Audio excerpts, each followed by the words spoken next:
Good morning, Lucy. Thanks for joining us today. My first question to you is, what do you like about your work? Good morning, Tom. Thanks for having me today. So I am an apprentice engineer at Teledyne ETV. And what I like about my job, there are many things I like about my job, but I'll give you probably top three. Okay. I like that my job incorporates a very academic and education side, but also with a lot of hands-on experience. So I get to work 4 days a week on some really, really interesting projects, but I also get to study at university for my degree. So I think I get the best of both worlds. Yeah. One of the other things that absolutely makes my job, and I think makes a lot of jobs, is the people you work with. So the current department I work in is quantum. So we're looking into quantum technologies, a lot of research and development work. And some of the people I work with, all of the people I work with are incredibly, incredibly intelligent people who are the forefront of this new technology. A lot of them are doctors in their fields.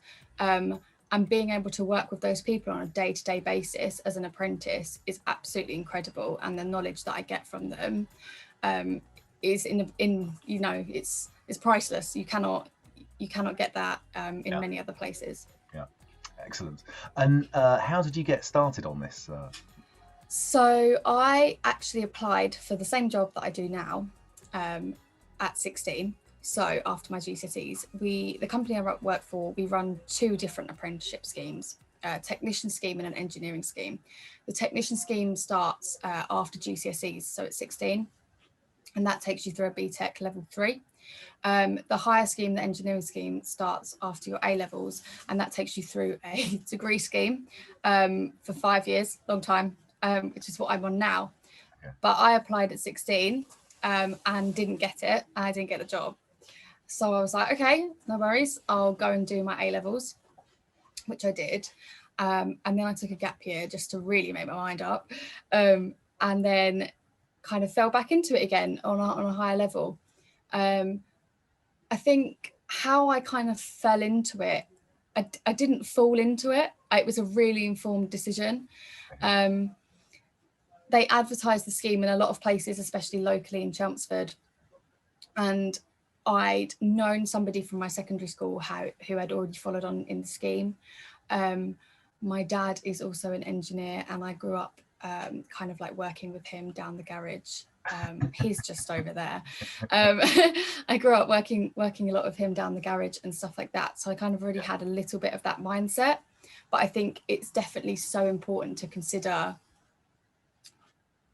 are you doing it because you want to do it? And that's one of the reasons I took a gap year, to really make up my mind on what I wanted to do, and explored a lot of different avenues. I mean, I was looking at chef's courses. I was looking at geography courses. I was really looking at everything on offer to me. So yeah, I think fell into it is a little bit not very accurate. No. And then lastly, then, what would you say to someone starting out today? I think to someone starting out today, I would say explore all of your options. And it sounds really awful, but ignore your parents in some respects, because you have to make the decision for yourself. Yeah. And yes, the academic side of it is important. So I know that I am getting that progression on that side, and I am progressing towards my degree.